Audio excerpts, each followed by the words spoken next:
Ela foi responsável pela Era de Ouro inglesa, mas também foi a última Tudor a usar uma coroa. Ela foi responsável por meio que apaziguar os conflitos entre católicos e protestantes na Inglaterra.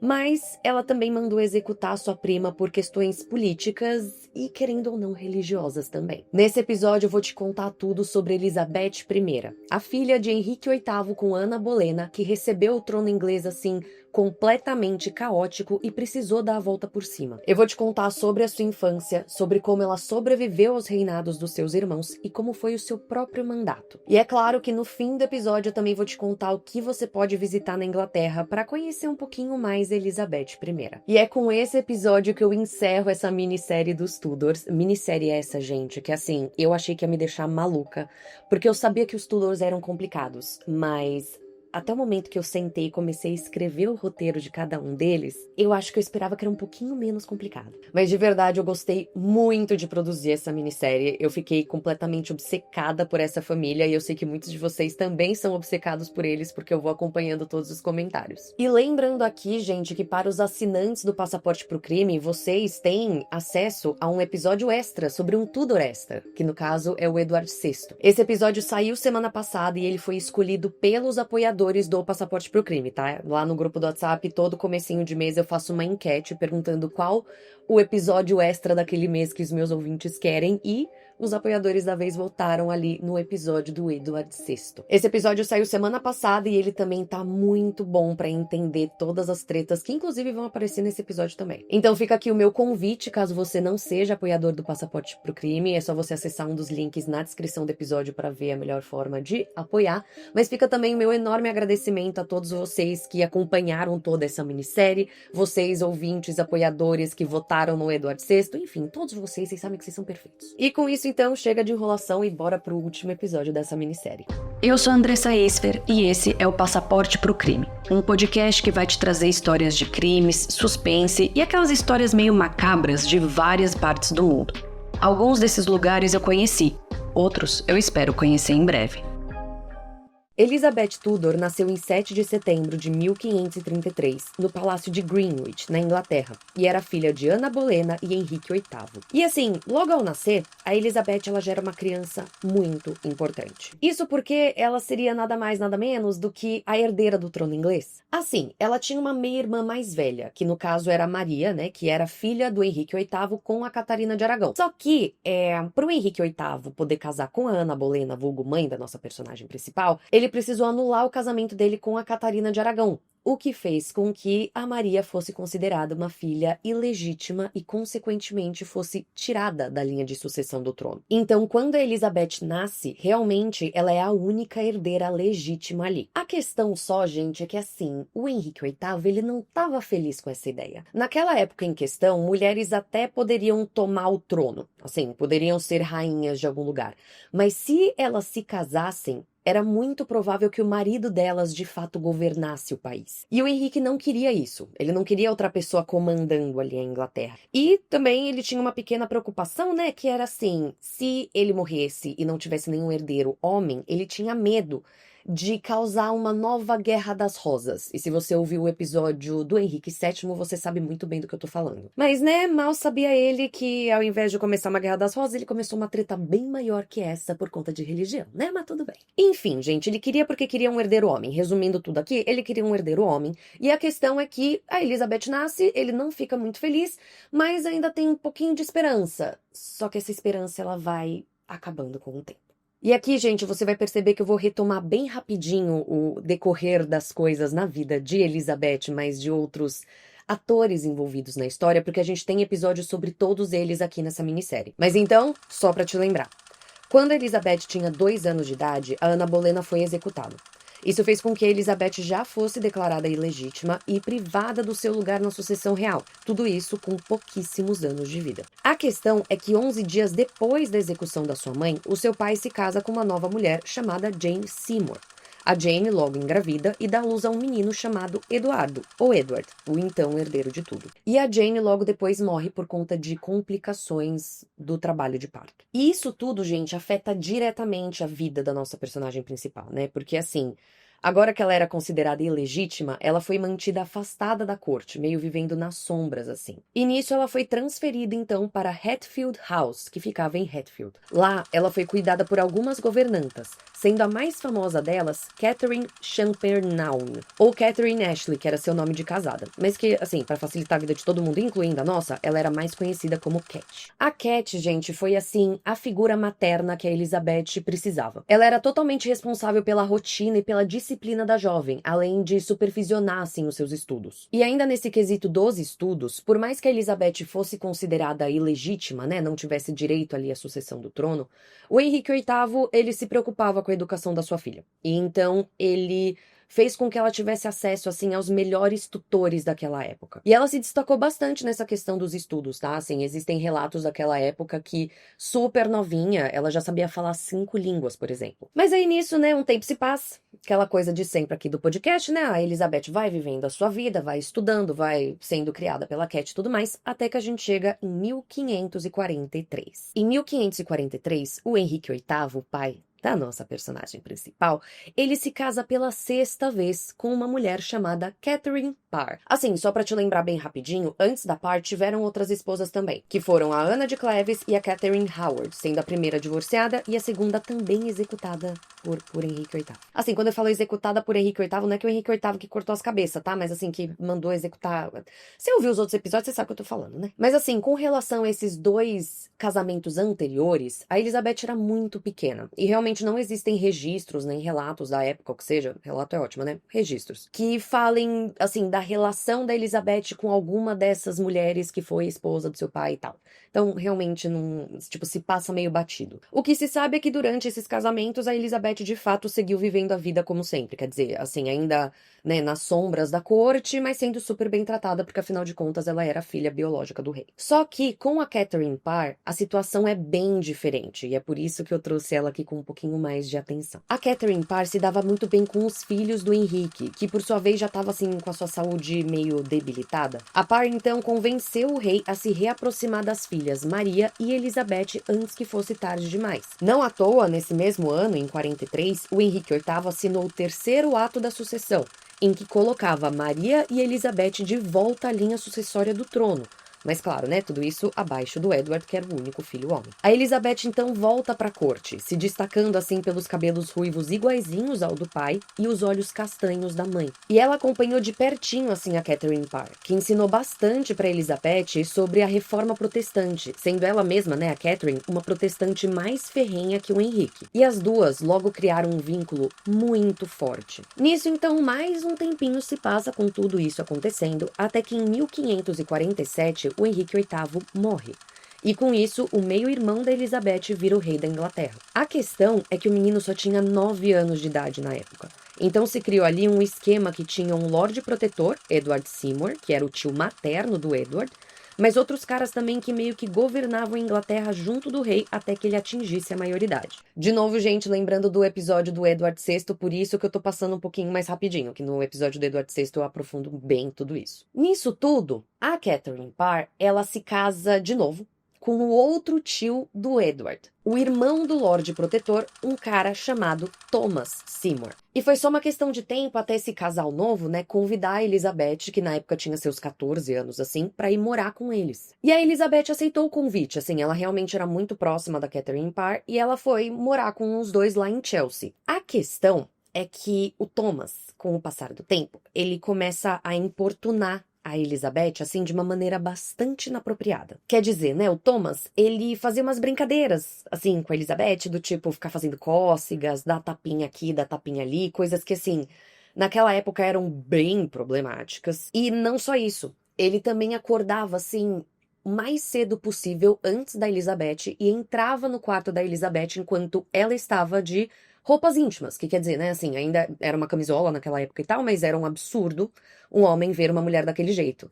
E ele mesmo também entrava nos aposentos da Elizabeth bem cedo, assim, nas suas próprias roupas íntimas, que também era uma camisola, mas que, assim, só pra gente ter uma noção aqui, entendeu? Do tipo, era era bem problemático, principalmente naquela época. E aquilo, gente, tava incomodando todo mundo dentro daquela casa, principalmente a Cat, né, a governanta ali que cuidava da Elizabeth, tal qual sua filha, que chegou a alertar o Thomas, do tipo, seus comportamentos estão sendo bastante inapropriados, isso não está legal, por favor, pare. E aqui, gente, para colocar mais lenha nessa fogueira, eu preciso te contar que existem rumores de que, na verdade, o Thomas Seymour, ele já incomodava Elizabeth antes dele se casar com a madrasta dela. Quer dizer, esses rumores falam que assim que o rei Henrique VIII morreu, o Thomas Seymour ele já tentou se aproximar da Elizabeth e inclusive ele tinha enviado uma carta para ela propondo dos dois se casarem. É muito provável que se ele fez isso mesmo, né, que ele tenha feito isso numa forma de tentar ganhar mais poder e bater de frente com o seu irmão que tinha virado Lorde Protetor e, consequentemente, né, tava tipo governando a Inglaterra. Então, digamos que o Thomas Seymour ele não estava feliz com isso, com o seu irmão ganhando ali muito poder e talvez ele tenha se aproximado já tentado se aproximar da Elizabeth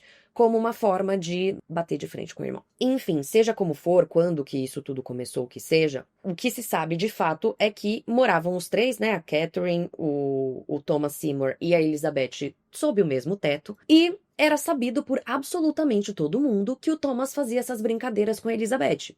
E, inclusive, a Catherine Parr, ela achava ok tudo aquilo. Ela, inclusive, entrava na brincadeira. Um exemplo dessas brincadeiras e que a Catherine Parr estava ciente foi uma vez que o Thomas Seymour rasgou um vestido da Elizabeth na frente de todo mundo, incluindo da sua esposa, e todos deram risada. Assim, lembrando aqui, gente, tipo, a gente tá falando numa época que, tipo, a menina ficou de novo nas suas roupas íntimas na frente de todo mundo. Então, tipo, era bem problemático. Enfim, mas a Catherine Parr, ela achava que era só uma brincadeira, a Elizabeth também dava risada das coisas, então ela achava que tava todo mundo ali ok. Até que um dia ela percebeu que tinha algo mais além ali do que só uma brincadeirinha entre padrasto e enteada. Aqui, gente, eu de novo preciso trazer uma outra versão da história que conta que, assim, que a Elizabeth, ela era apaixonada pelo Thomas Seymour. Então que, assim, realmente essas brincadeirinhas que ele fazia com ela e tudo mais, ela entrava no jogo, a Elizabeth, porque ela realmente gostava do cara e ela se sentia vista por ele. Então, tipo, ela realmente ficava com os olhinhos brilhando. Mas eu preciso dizer que o outro lado da história, né, porque tem essas duas versões, alega que a Elizabeth, ela era importunada sexualmente por Thomas Seymour e que ela não gostava daquelas atitudes. Mas independente se a Elizabeth estava no jogo ou não estava no jogo, estava gostando ou não estava gostando daquela situação, o fato foi que a Catherine um dia flagrou os dois num momento um pouco mais íntimo e percebeu que aquilo não era uma brincadeirinha saudável nem nada do gênero, e aí as coisas mudaram bastante. A Elizabeth, no caso, foi expulsa da casa do casal de Chelsea, e ela foi morar entre duas residências reais, assim, ela passava um pouquinho de tempo em uma e depois um pouquinho de tempo em outra. Essas duas residências reais eram Hatfield House e Cheshunt. A Elizabeth, no caso, ficou um tempo nessas casas, e ela ficou, assim, bem isolada de tudo e todos, e, assim, só ouvindo, né, os rumores que existiam entre ela e o Thomas Seymour. Pois bem, isolada então, né, de tudo e todos, e só ouvindo os boatos que existiam, né, que rodavam ali sobre ela e o Thomas Seymour,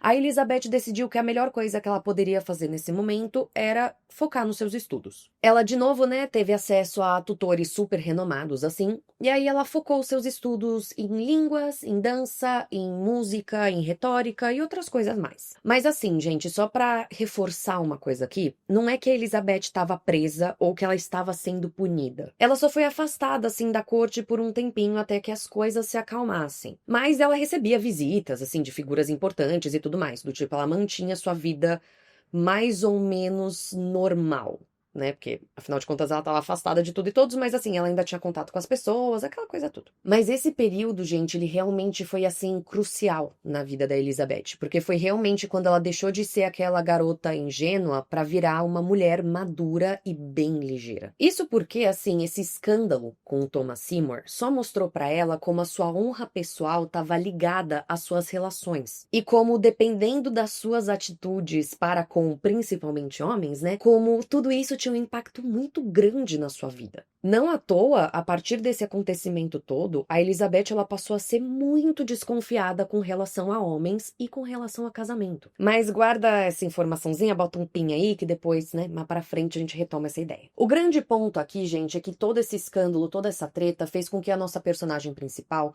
ela se tornasse muito mais atenta e muito mais cuidadosa com a sua imagem. Para além de, né, fazer com que ela ficasse também mais reservada e mais calculista. E meses se passaram nessa, até que a Catherine Parr, ela acaba falecendo depois de dar à luz a filha dela com o Thomas Seymour. E aí as coisas viram de ponta cabeça mais uma vez. Isso porque Thomas Seymour vai atrás de ninguém mais, ninguém menos que Elizabeth. E propõe de se casar com ela em segredo, o que era bem mal visto, se não ilegal. Não pelos motivos que vocês estão pensando, não, mas porque, assim, qualquer membro da família real precisava da autorização do monarca para poder se casar. Isso porque, gente, pensa comigo, né? Os casamentos naquela época, eles eram, assim, alianças de poder. E eles davam muito poder às famílias envolvidas naquele casamento, né? Então o rei, ele precisava estar ciente dos casamentos que estavam acontecendo dentro da sua própria família para evitar que rolasse um golpe ou que rolasse alguma coisa assim. E o Thomas, ele não queria pedir essa autorização, porque ele sabia que ele não ia conseguir. E é aqui que entra um outro detalhe muito importante para se entender toda essa história dessa época, assim, entre Thomas Seymour e tudo mais, que aí vai ser tipo um pequeno parênteses aqui na história da Elizabeth, mas se eu passar batido por isso, eu sinto que eu não vou estar te contando toda a história, então vem comigo. Vamos lembrar que o irmão do Thomas Seymour era o Lorde Protetor da Inglaterra, que nada mais era do que, tipo, um rei regente, entre mil aspas aqui, que governava em nome do rei até ele virar maior de idade. Óbvio que o rei tava lá acompanhando tudo e tava, tipo, concordando ou não concordando, mas era o Lorde Protetor que tava ali na frente de tudo. Isso simplificando muito aqui pra vocês. E eu já te contei que o Thomas Seymour, ele não gostava dessa brincadeira. Ele não gostava que o seu irmão tava lá sendo Lorde Protetor. Então, durante todos esses anos que se passaram, né, desde a morte do Henrique VIII e tudo mais, o Thomas Seymour, ele tentou mexer pauzinhos para conseguir bastante poder para bater de frente com o seu irmão. Tanto que, lembremos, eu contei para vocês que existe aquele rumor de que ele já tinha proposto de casar com Elizabeth antes de casar com a Catherine Parr. Mas o que eu não te contei é que durante todos esses anos, então, o Thomas Seymour, ele de fato tentou derrubar o irmão dele algumas vezes. O Thomas, por exemplo, tentou manipular o rei Edward VI para que o rei Edward VI tirasse o irmão dele do cargo e colocasse ele no lugar. Então, realmente, se acredita que essa ideia dele se casar com a Elizabeth fosse realmente uma forma dele tentar conseguir esse poder. E é óbvio, então, que o irmão dele não ia aceitar esse casamento, não ia permitir esse casamento, e é óbvio também que o rei, o Edward VI, tava olhando tudo aquilo com muita atenção e também ia achar estranho aquele casamento. Mas assim, gente, se você acha que acabou toda essa treta envolvendo Thomas Seymour, ainda não acabou. E fica comigo porque eu juro que é muito relevante essa treta do Thomas Seymour para a vida de Elizabeth. Ainda nesse hiperfoco que ele tava de se casar com a Elizabeth, um dia belo dia, no caso uma noite, bela noite, Thomas Seymour decidiu que estava na hora de bater um papinho com Edward VI, o rei da Inglaterra. A questão é que Thomas Seymour, ele decidiu ter esse papinho com o rei de madrugada, enquanto todo mundo estava dormindo. Então ele invadiu a casa do rei e foi até os aposentos reais ali onde estava rei Edward VI. Só que no caminho ele acordou um dos cachorros do rei, que começou a latir para ele. E aí o que Thomas Seymour fez? Matou o cachorro. Atirou no cachorro e matou o cachorro. Aqui eu até fiquei séria, porque assim, você quer matar homem, mas não mata cachorro. Não mexe com cachorro, que aí você mexe pessoalmente comigo. Brincadeira, tá, gente? Não vamos... Eu sei que eu falo de crimes, mas vamos não matar as pessoas. Tá tudo sob controle. Enfim, seja como for, fato é que ele matou o cachorro do rei. E esse auê todo acordou todo mundo da casa, incluindo seguranças e tudo mais, que foram correndo em direção ao barulho e flagraram Thomas Seymour com uma pistola ali na mão, apontada para o cachorro do rei e o cachorro do rei morto. Assim, brincadeiras à parte, gente, eu preciso trazer aqui que alguns historiadores acreditam que essa história específica do cachorro, ela foi exagerada, ela foi aumentada como uma forma de justificar o que vem a seguir. Fato é que o Thomas Seymour, ele invadiu a residência real. Ele invadiu a residência real e ele foi atrás do rei Edward VI. E não se sabe ao certo o que ele pretendia fazer com o rei. Mas naquela época se acreditava que ele queria raptar o rei. E bom, Thomas Seymour foi preso e foi acusado de alta traição por todos esses motivos que eu te contei aqui. Então, tentar raptar o rei, tentar se casar com a Elizabeth em segredo e conspirar contra o Lorde Protetor. E nisso, gente, é aqui que entra o chance, né, da nossa personagem principal, porque acreditaram que ela era cúmplice nisso tudo. E ela também foi interrogada. Durante o interrogatório da Elizabeth, ela se mostrou assim uma mulher muito inteligente, muito habilidosa. E ela soube se defender, assim, com um primor. Então ela, de fato, tipo, negou o envolvimento dela com o Thomas Seymour. E ela realmente jogou o cara debaixo do ônibus do tipo... Ai, sim, ele é culpado de tudo, olha que absurdo que ele fez, meu Deus, mas eu não tenho nada a ver com isso. Aqui, gente, eu preciso ser honesta com vocês e dizer que eu encontrei diferentes versões desse caso. Porque, assim... Eu encontrei uma galera falando que a Elizabeth negou absolutamente tudo e tal qual eu acabei de te contar. Mas eu encontrei uma outra versão que fala que não, que ela assumiu saber das ambições do Thomas Seymour, saber das intenções dele de se casar com ela, ou que seja, mas que ela não sabia dos planos dele. Tipo assim, que ela não sabia que ele invadiu o quarto do rei e o que ele ia fazer com o rei. Mas seja como for, os registros da época, eles falam que assim, a Elizabeth, ela soube esconder muito bem o seu jogo. Mas o cara que interrogou ela, ele sabia que ela era culpada. Ele suspeitava então que a Elizabeth, ela de fato estava tramando de se casar com o Thomas Seymour em segredo, ela estava assim envolvida em algumas coisas com relação a ele, mas que ela soube esconder muito bem o seu jogo e ela soube muito bem jogar aquele jogo, o que resultou em ela ser poupada e o Thomas Seymour ser executado na Torre de Londres em 1549. Ilesa, então, dessa treta monumental com o seu irmão Edward VI, a Elizabeth, ela seguiu a sua vida, né, assim, com a cabeça um pouquinho mais baixa, tentando se mostrar bem leal ao seu irmão, do tipo, não tenho nada a ver com essa treta com Thomas Seymour e tudo mais, até que começa um outro acontecimento muito marcante nessa época, que é a treta entre os irmãos Tudor. No caso aqui eu estou falando sobre uma treta religiosa que começou entre Maria e Edward. Aqui, gente, só para retomar assim um tweet pra gente tá tudo na mesma página. Você bem se lembra que o Henrique VIII, o pai de toda essa trupe aí inteira, meu Deus do céu, ele rompeu com a Igreja Católica para poder se separar de Catarina de Aragão e se casar com Ana Bolena, correto? Correto. E aí, você lembra que o Henrique VIII, ele criou essa nova religião, que era a Igreja da Inglaterra, que nada mais era assim do que um catolicismo um pouquinho mudado, porque mudava só quem era o líder supremo de tudo, né? Na Igreja da Inglaterra era o rei da Inglaterra e na Igreja Católica era o Papa. Mas aí você também se lembra, tenho certeza absoluta, que começaram já umas tretas entre católicos e protestantes. E aí o que eu te trago de cerejinha do bolo disso tudo é que a Catherine Parr, a última esposa do rei Henrique VIII, ela era uma protestante mais fervorosa, comentei isso bem rapidinho aqui.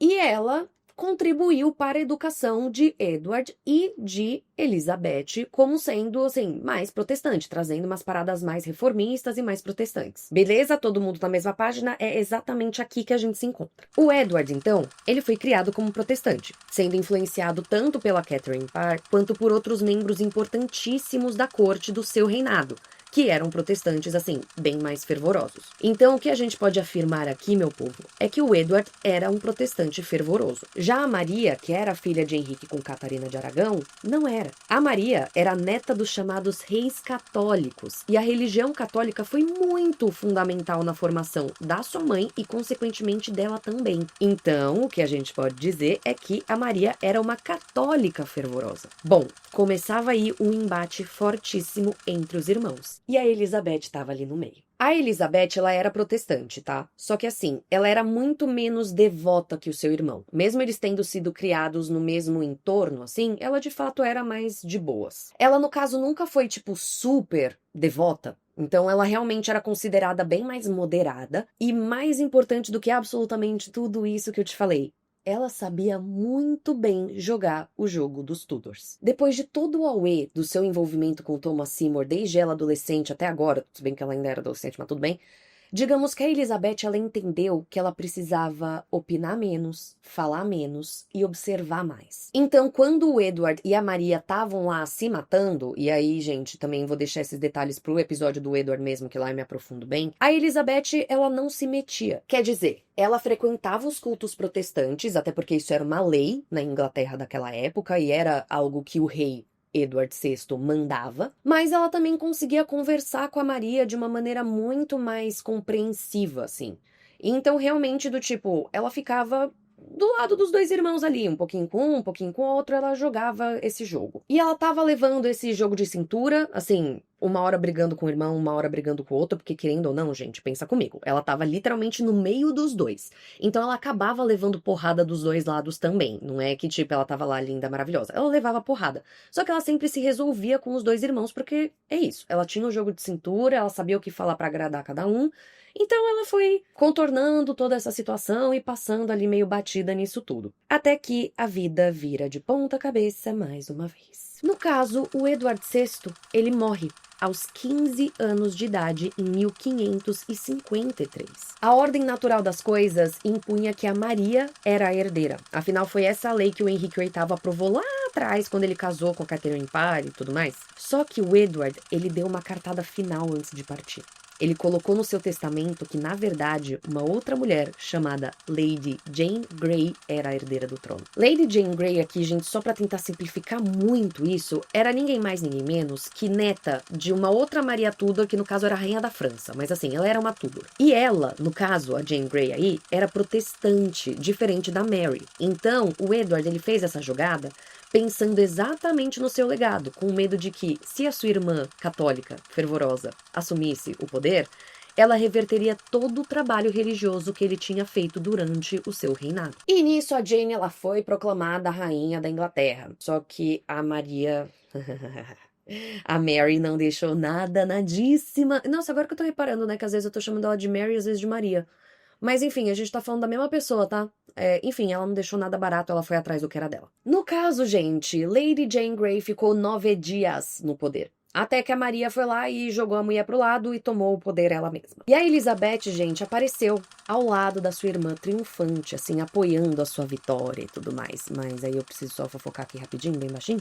Mas que ela só foi apoiar a vitória da irmã depois que ela percebeu que a irmã de fato ia vencer, tá? Mas tudo bem, isso daí a gente... é só um detalhe. A questão é que a Maria, ela logo começou a mostrar suas garrinhas, assim. Então, primeiro ela mandou executar a Jane Grey, mas depois ela passou a perseguir e executar protestantes, ela impôs também a missa católica como obrigatória e o culto protestante como ilegal, além de muitas outras coisas. E a Elizabeth, mais uma vez, ela soube jogar o jogo. Então ela ia nas missas católicas, ela seguia tudo que a irmã colocava, né, que era lei e tudo mais. Mas ela seguia sendo protestante e ela só, assim, demonstrava sua fé quando ela sabia que ela estava longe de todos os olhares curiosos. E assim, gente, estaria tudo relativamente de boa, porque realmente, né, a Maria tava matando uma galera, então de boa não tava mesmo, enfim.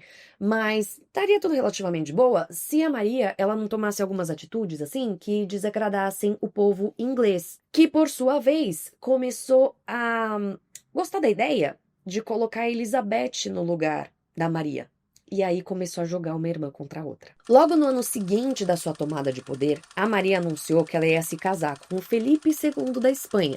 E digamos que a população não gostou nada disso. Primeiro que a Espanha era um país muito católico, então ao firmar essa aliança, a Inglaterra aprofundava ainda mais a sua aliança com a Igreja Católica e desfazia tudo o que foi feito com relação ao protestantismo. Mas mais do que isso, a população inglesa temia que o Felipe II chegasse na Inglaterra e começasse a mandar em tudo e todos, transformando a Inglaterra em uma potência satélite da Espanha. E é quando então acontece uma rebelião na Inglaterra chamada Rebelião Wyatt, liderada por um cara chamado Thomas Wyatt, que reuniu milhares de ingleses contrários ao casamento de Maria e Felipe. Os rebeldes, no caso, eles eram contrários a isso tudo que eu acabei de falar aqui, eles temiam tudo isso que eu falei aqui, mas eles também tinham medo de que começassem perseguições ainda mais intensas contra protestantes, porque assim, eu acho que eu não frisei o suficiente aqui, mas a Maria tava matando uma galera. Assim, mas uma galera mesmo, muita gente foi mandada pra fogueira. Eventualmente, a Maria conseguiu reprimir essa rebelião, mas ela já começou a olhar torto para sua irmã Elizabeth. Isso porque, meu povo, como eu comentei rapidinho, passei bem batido aqui, né? Mas assim, as pessoas que estavam contrárias a Maria, que não queriam mais a Maria no poder, elas estavam apoiando a Elizabeth no poder. E foi só uma questão de tempo até a Elizabeth virar tipo uma bandeira política. A Maria, então, ela suspeita, assim, que a sua irmãzinha, né? Sua irmãzinha querida, que era próxima da linha de sucessão do trono, que era protestante, que era mais moderada e tudo mais, de repente, assim, ela poderia estar envolvida com esses rebeldes? Então ela ordena que Elizabeth vá até Londres para ser interrogada. A Elizabeth primeiro dá uma enrolada, alegando que ela tá doente e tudo mais, mas a gente sabe que na verdade ela estava se preparando para esse interrogatório. E aí finalmente ela vai ao encontro da irmã. Ela é, assim, duramente interrogada. E ela nega o seu envolvimento com a rebelião, com os rebeldes, ela nega absolutamente tudo, mas ela é presa mesmo assim. Elizabeth então é enviada para a Torre de Londres ainda em 1554, acusada de ser cúmplice da rebelião. É desse período, inclusive, gente, a famosíssima carta que a Elizabeth escreve para sua irmã, alegando sua inocência e pedindo para ser julgada pela própria Maria e não pela galera do conselho dela, para ela poder provar para a irmã que realmente ela era inocente e ela era leal à sua irmã. Há quem diga que essa carta da Elizabeth foi escrita antes dela ser enviada para a Torre de Londres, mas independente se foi antes, se foi depois ou que seja, essa é uma carta muito importante para entender o que estava acontecendo nesse momento, assim, e o desespero da Elizabeth, porque realmente é uma carta em que ela implora para a irmã do tipo ser julgada pela irmã, alega a sua inocência e alega que, tipo, não existem provas contra ela. E assim, gente, eu só preciso deixar muito claro aqui que a Elizabeth, ela tava com muito medo desse julgamento, com muita razão. Quer dizer, todos os outros rebeldes que foram julgados, né, presos e julgados, eles foram executados. E muitos dos católicos fervorosos ali que estavam ao lado da Maria queriam que a Elizabeth tivesse o mesmo destino. Então, de fato, aqui, gente, tipo, a nossa personagem principal, ela estava lutando pela sua vida. Ela estava, assim, tentando ao máximo não ser morta. Eventualmente, a Elizabeth e os aliados da Elizabeth conseguiram convencer a Maria que ela realmente não teve relação nenhuma com essa rebelião. Mas também encontrei alguns lugares falando que, na verdade, tipo, ela não tinha envolvimento com essa rebelião, mas que os rebeldes, eles tinham ido atrás da Elizabeth e se encontrado com a Elizabeth aqui ou ali. Enfim, gente, assim, seja como for, o fato é que realmente não conseguiram encontrar evidências o suficiente para comprovar essa relação da Elizabeth com a rebelião, e ela é solta. Ela sai da Torre de Londres. Nisso, então, ela é enviada para o Palácio de Woodstock, onde ela passa, assim, 1 ano em prisão domiciliar. E nessa prisão domiciliar, ela seguia sendo observada, assim, muito de perto. Mas, mais uma vez, a gente traz aqui essa habilidade da Elizabeth de saber jogar o jogo. Então, tipo, ela soube convencer tudo e todos de como ela era devota à sua irmã, ela seguiu todas as leis, todas as regras da sua irmã, e eventualmente as coisas foram se acalmando. Se acalmando, assim, principalmente nessa treta entre irmãs. Porque, politicamente falando, gente, a Inglaterra seguia um verdadeiro caos. Primeiro que a Maria e o Felipe de fato se casaram, tá? Em julho de 1554. E que coisa linda. E segundo, que a Maria, ela engravidou nesse mesmo ano. Lembrando aqui, gente, que se a Maria tivesse um filho, seja homem ou mulher, mas principalmente homem, né? Esse filho era o próximo a tomar o trono, não mais a Elizabeth. A Elizabeth chegou a ser liberada da sua prisão domiciliar em 1555 para acompanhar os momentos finais da gravidez da sua irmã, que no caso nunca chegou ao fim. A Maria nunca esteve grávida. Ela tinha todos os sintomas, a sua barriga cresceu, tudo mais, mas é provável que tenha sido uma gravidez psicológica. Nisso, então, alguns anos se passam até que a Maria, ela adoece. E então a Elizabeth, ela percebe que ela vai ser a próxima rainha da Inglaterra. E isso de fato acontece no dia 17 de novembro de 1558. Nesse dia em questão, a Maria morre. E ela tinha deixado claríssimo no seu testamento que ela reconhecia, sim, a Elizabeth como sendo a sua sucessora. Elizabeth, então, vira rainha da Inglaterra aos 25 anos de idade e começava, então, no país um dos mandatos mais marcantes da história. Aqui, gente, eu vou tentar resumir e simplificar como que foram esses anos de mandatos da Elizabeth, porque realmente, assim, é muito tempo, é muita coisa, e o episódio eu sei que ele já tá longo até aqui, mas é porque não tinha como eu só começar a falar do mandato dela, né? Eu tinha que dar todo esse contexto que eu te dei. Mas tá, no quesito religioso, a Elizabeth logo de cara criou a chamada Via Média, como uma forma de resolver as tretas religiosas no país de uma vez por todas. Ela criou uma única igreja oficial, que era a Igreja da Inglaterra, que unia protestantes e católicos moderados. Basicamente, ela seguia aquela lei de que o governador supremo da igreja era o monarca da Inglaterra e não o Papa, mas ela também mantinha elementos católicos. Claro que isso não agradou nenhum dos dois extremos, né? Do tipo os protestantes fervorosos ou os católicos fervorosos também, assim, defensores do Papa e tudo mais. Mas ela conseguiu agradar uma grande maioria da população que estava nesse meio termo. Assim, a Elizabeth ainda teve que perseguir e executar, né? Assim, alguns rebeldes e alguns religiosos fanáticos, algumas coisas assim. Mas foi completamente diferente do mandato dos seus irmãos, né? Enquanto o rei Edward VI perseguiu católicos e a Maria perseguiu protestantes, assim, para um caramba, para não falar outra palavra aqui, a Elizabeth, ela era de fato muito mais moderada e ela não saiu perseguindo livre e espontâneo, assim. E com isso, então, ela conseguiu evitar, assim, guerras civis que podiam explodir a qualquer momento e manter uma paz relativa ali nesse quesito religioso. E um outro ponto que eu quero trazer sobre os seus primeiros anos de mandato e que eu acabei não me aprofundando tanto, assim, no episódio até agora, é a sua vida amorosa, a sua vida pessoal, assim, né, depois que ela tava bem maior. Quer dizer, né, gente, a Elizabeth agora era simplesmente a rainha da Inglaterra. Ela tinha seus 25, 26 anos e ela era solteira. Então, ela precisava se casar, de acordo com leis daquela época. Não leis, mas a sociedade daquela época, né? Vocês entendem. E nisso ela recebeu várias propostas, assim, de vários carinhas, que ela chegou a considerar até aqui e ali, um no outro e tal. Mas no final do dia, ela negou absolutamente todos. Isso depois, né, que ela já tinha virado rainha, mas eu preciso te contar aqui antes também. O motivo pelo qual Elizabeth, aqui te dando um spoiler, né, nunca se casou, e a gente vai aprofundar tudo isso, é motivo de debate até os dias de hoje, tá? Assim, alguns historiadores acreditam que ela nunca se casou exatamente por toda a treta que aconteceu com Thomas Seymour.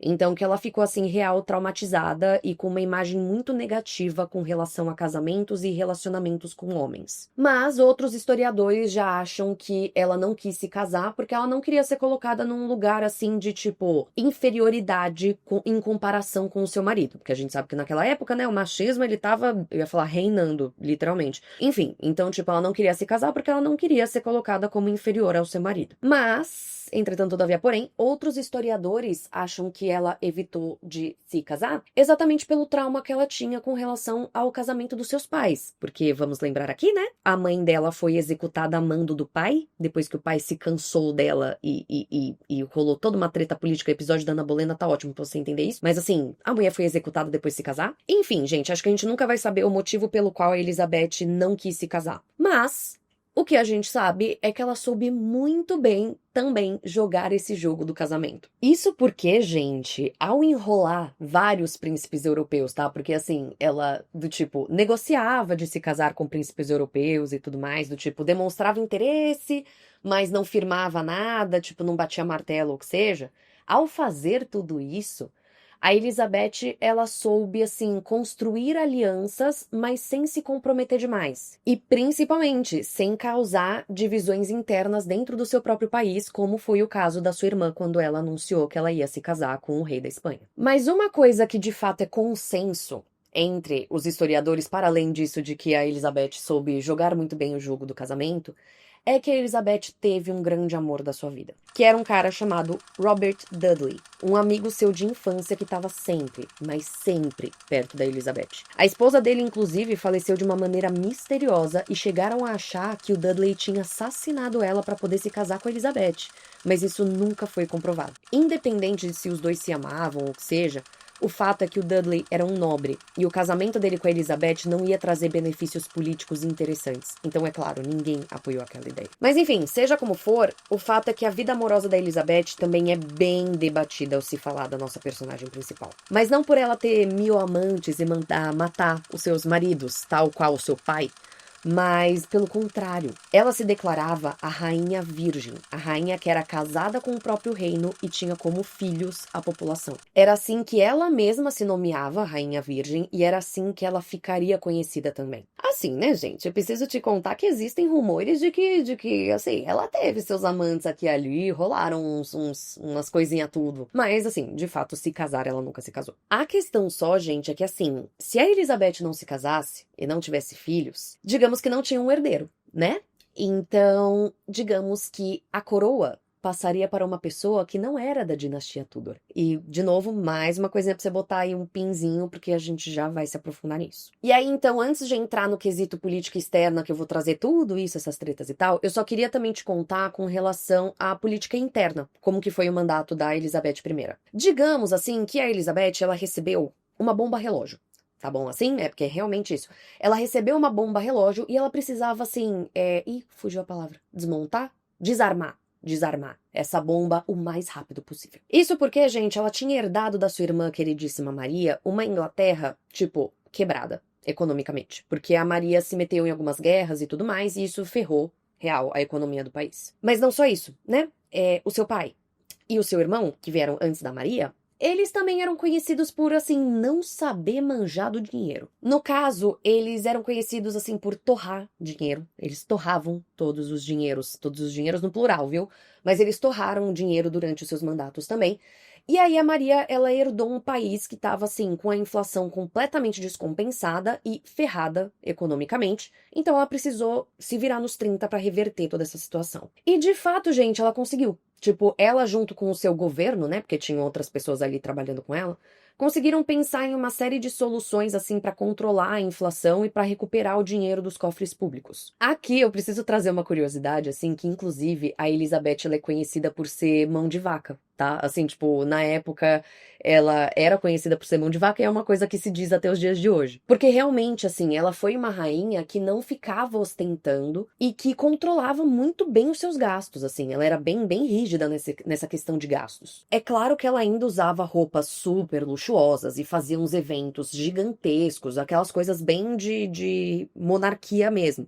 Mas o ponto é que ela era muito calculista. Então ela fazia essas coisas em momentos específicos para, tipo, demonstrar o poder que ela tinha, não só para dar uma festa enorme e gastar rios de dinheiro, sabe? E mesmo dentro da corte, ela também ficou conhecida por manter, assim, um círculo bem menor do que os seus antepassados, os outros reis e rainhas que vieram antes dela. Então, assim, ela realmente controlava mais, segurava mais o dinheiro. Mas tá, agora vamos falar de política externa. Porque, assim, no quesito política externa, o mandato da Elizabeth, ele também foi muito importante para a Inglaterra, já que foi durante ele que a Inglaterra se consolidou como uma potência naval. A Elizabeth, ela evitava entrar em guerras longas, pensando exatamente nessa questão econômica do país. Então ela jogava assim mais na defensiva, mas isso não quer dizer que não tiveram conflitos relevantes durante o seu mandato. E para esse episódio aqui, gente, eu vou focar só em 2 países para falar, para ilustrar tudo isso que eu tô te contando, e também vou falar de uma maneira bem simplificada, tá? Fica aqui o meu adendo, mas eu vou falar da Espanha e da Escócia. Com relação à Espanha, o que a gente precisa lembrar é, Filipe II ainda estava no poder, ele ainda era rei da Espanha, e Filipe II era ex-cunhado de Elizabeth. Lembremos, ele foi casado com a Maria morreu. Então, num primeiro momento, eles eram parças. Ah, não, tava tudo lindo, tava tudo resolvido. Só que, mais uma vez, vamos lembrar o quê? Espanha de Felipe II era extremamente católica, enquanto a Inglaterra de Elizabeth já não era mais católica. Então é óbvio que veio treta. E ao mesmo tempo que rolava essa treta com a Espanha e tretas religiosas, surge mais uma personagem aqui no meio que é extremamente importante, que assim, bota a cerejinha no bolo nisso tudo de Elizabeth I. Sim, eu estou falando de Mary Stuart, a rainha da Escócia, que era católica. Gente, tem um episódio todinho sobre Mary Stuart aqui no podcast, tá? É o de número 45 e juro, ele tá muito bom. Mas basicamente, só pra gente retomar todas as coisas aqui tudo, a Mary Stuart era uma descendente de Tudor. Ela era da linhagem Stuart, mas ela era meia Tudor. E assim que a Elizabeth assumiu o trono da Inglaterra, digamos que as duas começaram a se bicar. Isso porque, católica como era, a Mary Stuart não reconhecia a Elizabeth como rainha da Inglaterra. No caso, a Mary Stuart, ela considerava que a Catarina de Aragão tinha sido a rainha legítima de tudo e todos, então a Ana Bolena teria sido ilegítima e, consequentemente, a Elizabeth era ilegítima também. A questão é que Mary Stuart, ela ainda foi um pouquinho mais além nessa treta aí com Elizabeth I. E ela se casou com outro cara que também tinha um sanguezinho Tudor. Ela fez isso, obviamente, por questões políticas, assim, alianças interessantes para ela, pipipipopopó, mas também porque, assim, se eles tivessem um filho, homem, principalmente, esse filho, ele teria mais direito ao trono do que a Elizabeth, isso aos olhos da Mary Stuart, porque ele teria ele viria de uma linhagem mais pura, vamos dizer assim. E foi exatamente isso que aconteceu, meus amores. A Mary Stuart teve um menino chamado Jaime, ou James, só que ela acabou fazendo umas merdas lá na Escócia, que fizeram com que o povo se virasse contra ela. E aí, gente, desculpa, você vai ter que ouvir o episódio dela, porque se eu for contar a história dela aqui, aí esse episódio vai ter 45 horas. Mas o resultado foi que ela teve que abdicar do poder, colocar seu filho de 1 ano lá no trono, com 1 ano, e fugir da Escócia. E aí ela decidiu fugir pra Inglaterra. Sim, ela fugiu pra Inglaterra, onde estava, né, supostamente a sua pior inimiga, Elizabeth I. Assim, gente, aqui eu preciso te contar que é muito interessante, tá? Porque assim, enquanto eu estava estudando a vida de Mary Stuart, lá atrás, quando eu fiz o episódio número 45, a Elizabeth é pintada como sendo do tipo assim, uma enorme de uma filha da mãe, e do tipo que as duas se odiavam, que não sei o que lá, é tipo real assim.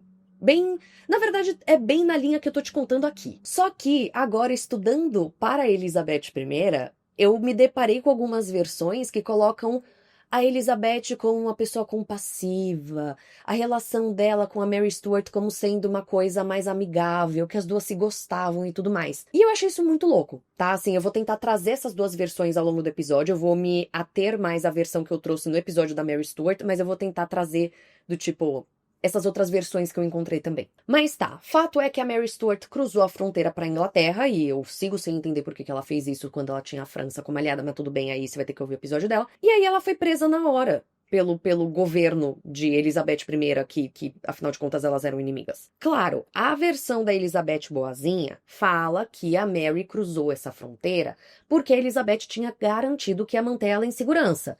Mas aí foi lá e prendeu ela. Fato é que a Mary Stuart ficou 19 anos presa na Inglaterra. E ao longo desses anos, né, várias rebeliões começaram a acontecer, querendo derrubar a Elizabeth do poder e colocar a Mary Stuart no lugar. Afinal de contas, ela era católica e queriam restaurar o catolicismo no país. E nisso, gente, aí sim a Elizabeth começou a comandar assim com uma mão de ferro. Há quem diga que numa dessas, ela mandou executar de uma só vez 750 rebeldes e que isso fez com que o Papa excomungasse ela. Assim, não se sabe exatamente se esse número é verdade, mas o que se sabe real oficial é que em 1570 o Papa ele excomungou a Elizabeth. E ele excomungou a Elizabeth ainda incentivando católicos do mundo inteiro a deporem a Elizabeth e se rebelarem ali contra a rainha herege. Começava então, gente, uma nova fase do reinado de Elizabeth I, que assim, ficou mais marcada por conta de tretas religiosas com política externa, né? Com os católicos se rebelando cada vez mais e sendo cada vez mais perseguidos. E foi numa dessas que rolou a revolta de Babington, onde mais uma vez se pretendia derrubar Elizabeth para colocar Mary Stuart no poder. Só que Mary Stuart supostamente sabia de tudo e estava colaborando com os rebeldes, o que fez com que ela fosse acusada de alta traição e executada. A versão Elizabeth Boazinha fala que Elizabeth, na verdade, sofreu muito em assinar a ordem de execução de Mary Stuart, mas a outra versão já não fala tanto isso.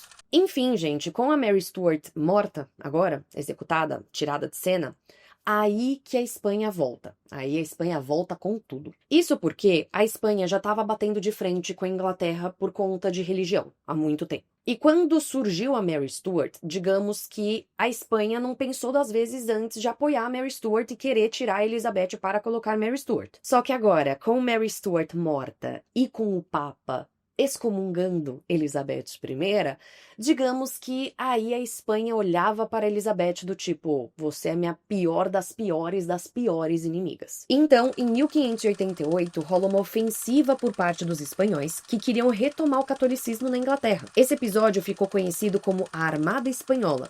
E, bom, a Inglaterra ganhou. E não é quem ganhou do tipo, ganhou, tal, de boa. Não, do tipo, a Inglaterra acabou com a Espanha, o que fez com que a Elizabeth ganhasse um baita de um prestígio dentro do país. Inclusive, foi nessa época que ela falou a famosa frase, tem o corpo de uma mulher, mas o coração de um rei. Mas assim, gente, por mais que a Inglaterra tenha vencido a Espanha, não é que, tipo, a Espanha caiu derrotada aos céus e nunca mais se reergueu. Muito pelo contrário, a Espanha era um país fortíssimo naquela época. Então foi só uma questão de tempo até eles se reorganizarem, se reerguerem e voltarem ali à ativa. Então, por anos e anos e anos a fio, a Inglaterra se viu tendo tretas com a Espanha e também com a Irlanda, que, gente, eu não trouxe aqui porque ia dar muito nó na sua cabeça, tá? Mas assim, também a Irlanda tava lá, tinha tretas, e a Inglaterra tava lá, batendo nos dois e levando porrada dos dois e treta com os dois. E então, assim, o país que foi visto como do tipo, uau, que tava na era de ouro com o mandato da Elizabeth I, começou a ver alguns problemas crescendo. Então, gente, com o passar do tempo, digamos que a economia começou a ir de mal a pior, exatamente por conta dessas guerras e tudo isso que eu tô contando pra vocês. Digamos que a inflação começou a subir, Coincidentemente, nesse período, a Inglaterra passou por uma época de colheitas muito ruins, o que afetou também a população como um todo. Começou a rolar também muito desemprego, aumento de criminalidade, aumento das rebeliões internas. E bom, a Elizabeth, ela continuava, assim, segurando as pontas como dava, mas digamos que ela também já estava bem cansada. Aos 70 anos de idade, a Elizabeth já começou a se afastar das decisões políticas. Ela se mostrou assim cada vez mais melancólica e passou a se isolar cada vez mais. Não se sabe ao certo o porquê, né? Assim, se acredita que depois que ela perdeu pessoas importantes ao seu redor, que ela entrou nessa tristeza e nessa melancolia. Entre eles, principalmente, né, o Robert Dudley. Então, em 1602, a Elizabeth adoece, mas não se sabe ao certo do que. As teorias mais prováveis falam que ela teve uma amidalite, que não foi tratada corretamente, né, com antibióticos e tudo mais, e que ela faleceu de infecção generalizada. Isso porque ela tinha um abscesso na garganta enquanto ela estava acamada. Mas existem teorias de infecção, teorias de pneumonia, e até envenenamento pelo uso de cosméticos com chumbo, que a Elizabeth também era muito conhecida por usar. Eu acabei nem trazendo aqui, gente, mas a Elizabeth, ela tinha tido catapora em determinado momento da sua vida, e o seu rosto ficou com muitas cicatrizes. Então ela usava muita maquiagem que ela não sabia, né, mas tinha chumbo. Mas seja qual for a causa da piora na sua saúde, fato é que a Elizabeth acabou falecendo no dia 24 de março de 1603, no Palácio de Richmond, deixando o trono para ninguém mais, ninguém menos que Jaime, ou James VI, o filho de Mary Stuart. Que sim, gente, virou rei da Escócia e da Inglaterra. Inclusive, ele virou o Jaime, ou James, vou falar Jaime, gente, o Jaime VI da Escócia e o Jaime I da Inglaterra.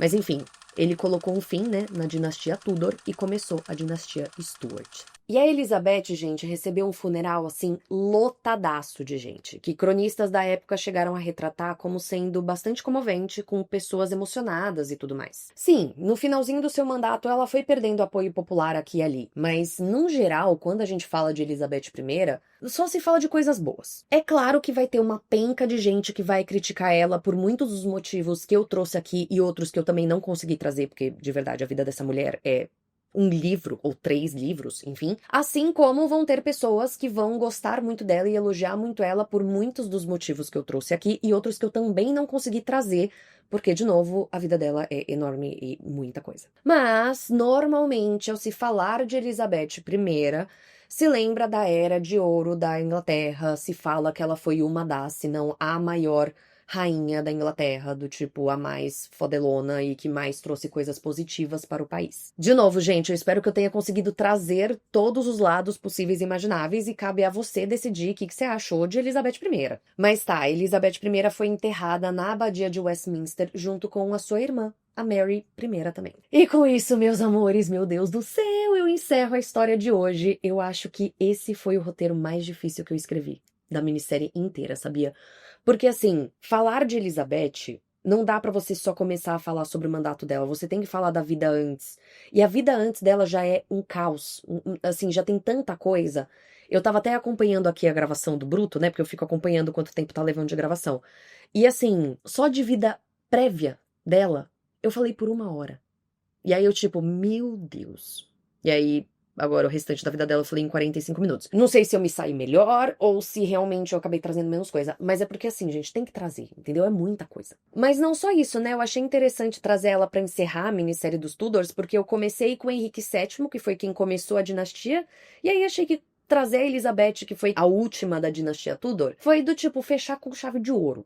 Mas não sei vocês, aí vocês me dizem nos comentários o que vocês acharam, se vocês gostaram que ela foi a última personagem aqui, se eu fechei com essa chave de ouro que eu tô achando que eu fechei. E não só isso, gente, deixa nos comentários também se vocês entenderam esse episódio, porque esse daqui foi treta, viu? Assim, realmente ela tem muita coisa na vida dela, eu tentei ao máximo ser clara aqui, trazer tudo bonitinho, mastigadinho, relembrando as coisas tudo, mas realmente, assim, é difícil. Então deixa tudo nos comentários se vocês estão gostando, se vocês gostaram da minissérie.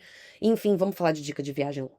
Aqui, gente, sobre dicas de viagem, como eu comentei em todos os outros episódios, é óbvio que eu queria trazer coisas muito específicas sobre a Elizabeth, mas eu não vou conseguir fugir de 2 dicas que eu já dei nos outros episódios, mas que assim, vai ter que aparecer aqui, que é Hampton Court e a Abadia de Westminster. Mas vamos com calma, que primeiro eu vou falar uma coisa específica da Elizabeth, depois eu trago esses 2. O primeiro lugar, então, específico de Elizabeth que eu quero comentar é Hatfield Park, que fica em Hatfield.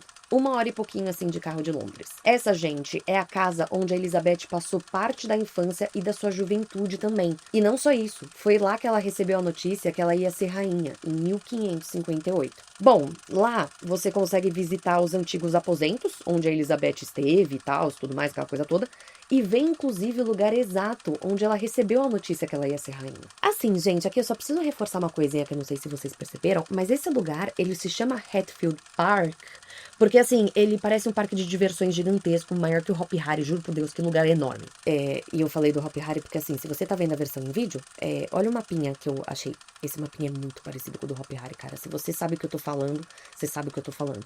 Juro por Deus. Assim, é muito parecido com o do Hopi Hari. Mas tá, dentro desse lugar gigantesco aí, desse parque de diversões, que parece um parque de diversões, tem... Não é, gente, peraí, não é um parque de diversões de verdade, tá? É um parque normal, mas tem muitas coisas, mas não é de diversões. Enfim, dentro desse parque tem o chamado Old Palace, que é onde a história toda acontece propriamente dita. Basicamente, esse lugar ele foi construído em 1485 e ele foi comprado por Henrique VIII em 1538, que usou esse palácio como um berçário, assim, para os seus filhos. Então, tanto a Elizabeth como o Edward também, eles passaram por lá em algum período da sua vida. Mais a Elizabeth, mas tudo bem.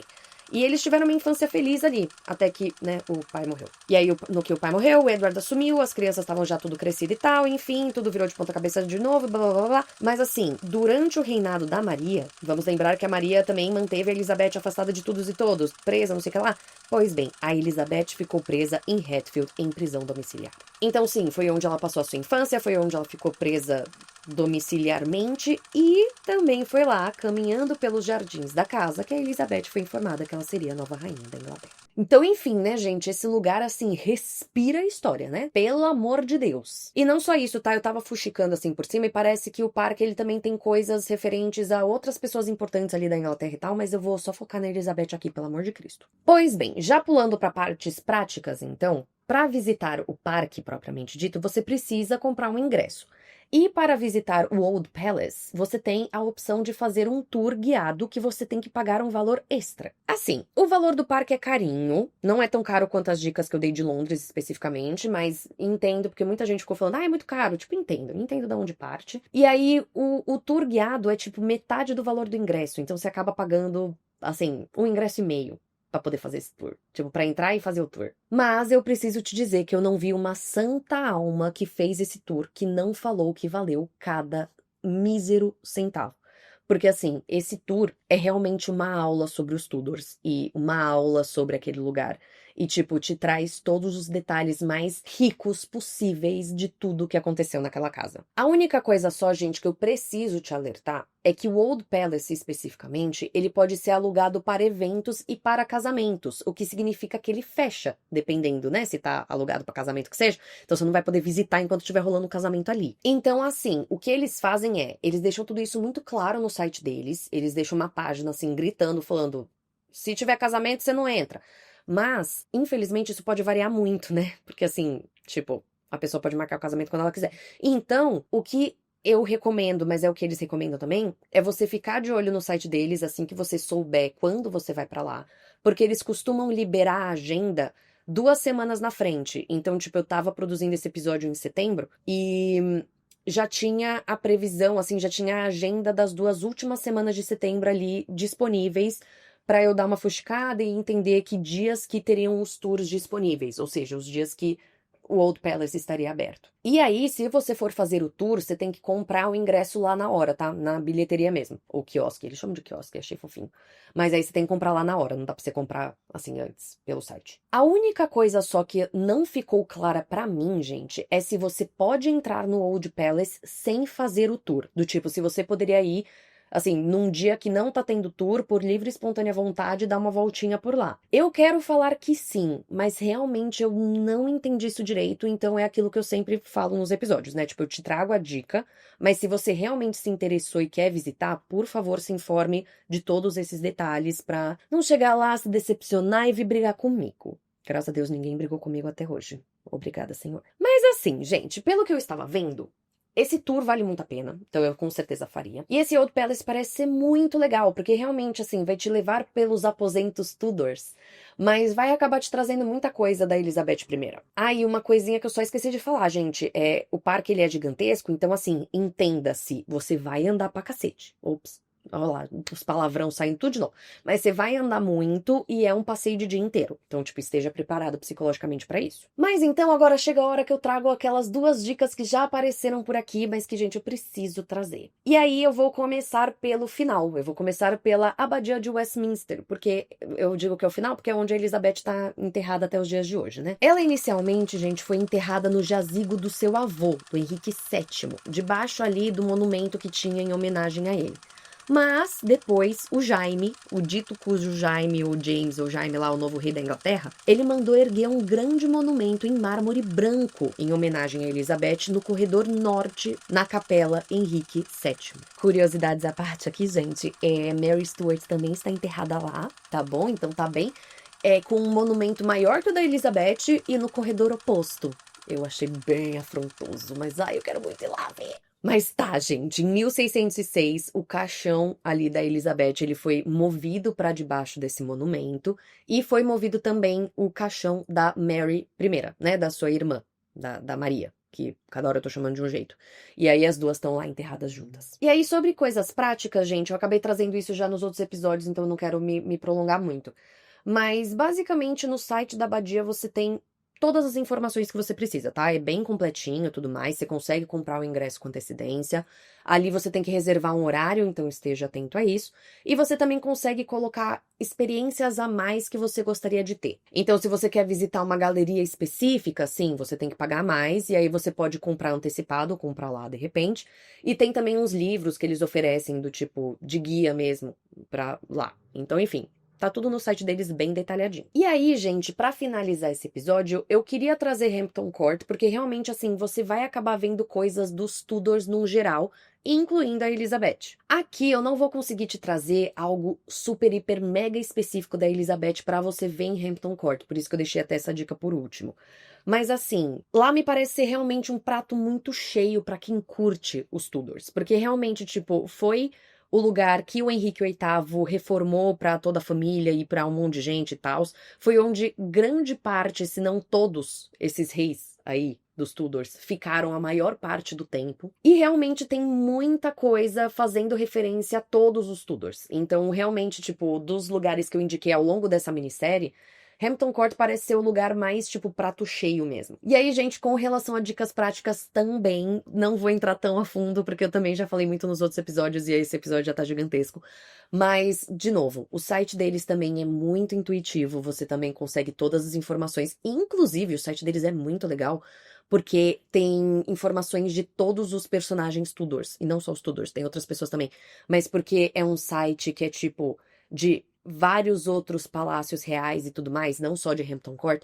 Então, tipo, você consegue ficar fuxicando. Inclusive da Torre de Londres. Nossa, eu fiquei horas nesse site, namorando esse site. Então eu recomendo que você faça o mesmo. Mas isso, gente, o site deles é bem intuitivo, tá? Então, assim, realmente não tem erro. A única coisa que você precisa saber é que o site é o Historic Royal Palaces. Então, tipo, o que é isso? Porque é de palácios reais vários, eles não só têm Hampton Court. Mas você entrando nesse site, você consegue achar ali informações específicas de Hampton Court, você já consegue comprar ingresso, é bem intuitivo também. E com isso, meus amores, meu Deus, eu encerro o episódio de hoje, gente, eu nem acredito. Eu estou, assim, derretida. Esse episódio não foi o mais difícil de se gravar, porque eu sinto que ele fluiu bem, mas, nossa senhora, minha garganta tá pedindo socorro já de tanto que eu falei. E as minhas costas também, minhas pernas também. Se vocês estão vendo a versão em vídeo, vocês já estão vendo que eu não consigo parar quieta na mesma posição. Dito tudo isso, vamos encerrar de uma vez por todas, pra eu poder deitar aqui e esticar as minhas costinhas? Mas, gente, só queria mais uma vez agradecer a todos vocês que ficaram até aqui, vocês que escutam os episódios até o final, vocês que comentam, vocês que compartilham esse podcast, isso é muito importante pra mim. Queria te convidar, caso você não seja apoiador do podcast, curta esse projeto, considere apoiar a gente. No link da descrição do episódio,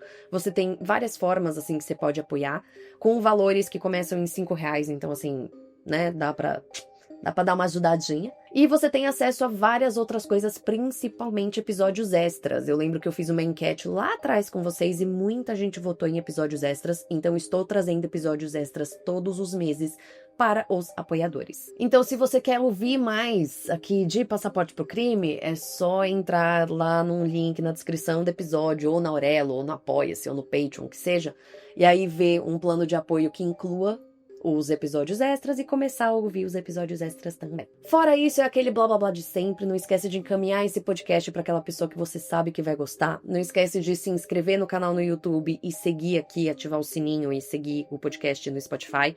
Não esquece de avaliar também no Spotify, que isso me ajuda muito. E é isso, meus amores. Um beijo. Obrigada mais uma vez a todos vocês. Espero que vocês tenham gostado dessa minissérie e até semana que vem, que agora sim eu vou te levar para alguma outra parte do mundo.